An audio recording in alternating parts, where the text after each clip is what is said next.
কিন্তু like share comment subscribe করে দিবা।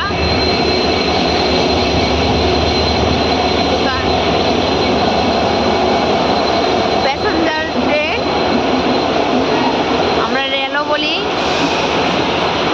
আমরা আছি গুয়াহাটি, কামাখ্যার উদ্দেশ্যে গিয়েছিলাম। তোমরা লাইভটা দেখো, কন্টিনিউ করো।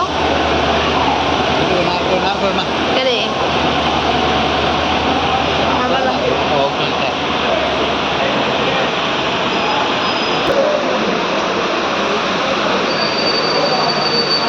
এখন আইছে বৃষ্টি, প্রচুর পরিমাণে বৃষ্টি আইছে। প্রচুর পরিমাণে বৃষ্টি আইছে। তো দেখা যাবে